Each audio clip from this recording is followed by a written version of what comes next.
Boyer. La parole est à Jean-Luc Laglaise. Merci, Monsieur le Président. Vous l'avez souligné, Monsieur le Président Veil, le plan France Très Haut Débit vise à couvrir l'intégralité du territoire en très haut débit d'ici 2022. En 2017, le Président de la République y a ajouté un objectif intermédiaire visant à garantir un accès au bon débit pour tous d'ici 2020. Nous le savons, ces objectifs sont principalement atteints au travers du déploiement de réseaux filaires, dont la fibre optique jusqu'à l'abonné, qui ouvre la possibilité d'un niveau de débit quasiment illimité et identique pour la réception et pour l'envoi de données. Mais en raison de leur isolement géographique, certains foyers ne pourront être couverts par les réseaux filaires aux échéances prévues.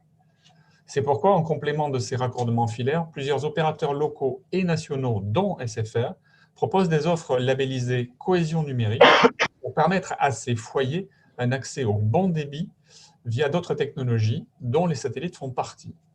Plusieurs satellites de télécommunications couvrent le territoire national à cet effet, tant en métropole qu'outre-mer, et permettent à ces foyers d'accéder à Internet haut débit. Concrètement, le satellite joue un rôle de tuyau entre un hub connecté à la dorsale Internet et un particulier qui dirige une parabole vers le satellite afin de capter le signal. Une connexion immatérielle s'installe alors entre le satellite et le particulier qui devient connecté à la dorsale Internet grâce au satellite. Ce dispositif cohésion numérique des territoires, doté de 100 millions d'euros de l'État, permet, dans ce cadre, une aide directe à l'utilisateur.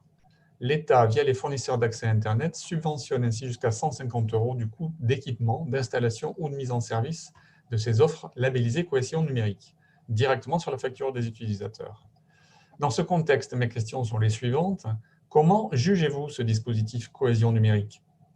Quels sont les éventuels retours que vous avez des 6% des foyers couverts par ces technologies sans fil? Enfin, selon vous, d'autres lancements de satellites de nouvelle génération sont-ils nécessaires pour renforcer la couverture numérique du territoire? Je vous remercie. Très bien. D'abord, sur le sujet du satellite, qui est effectivement une solution de substitution, nous, on a fait le choix de la fibre pour tous. Et dans tous les départements qui nous ont confié le soin de déployer la fibre, toutes les RIP que nous avons gagnées, toutes les DSP que nous avons gagnées, les AMEL que nous avons gagnées, nous sommes engagés à fibrer l'intégralité des départements concernés, c'est-à-dire de couvrir l'ensemble de la population. Et c'est vrai aussi pour les départements des Hautes-Alpes. Donc, le satellite est une solution alternative qui est assez limitée. Et nous pensons que de toute façon, la solution d'avenir pour tout le monde, c'est la fibre. Dans certains cas, la 5G, avec effectivement des systèmes de box qui peuvent se substituer à la fibre, comme la 4G le fait déjà. Mais la 5G, c'est une technologie très performante. Je ne crois pas que ça serait la bonne solution de l'installer d'abord dans les petites villes, parce que c'est dans les grandes villes dont nous en avons besoin tout de suite, parce que nos réseaux 4G sont saturés.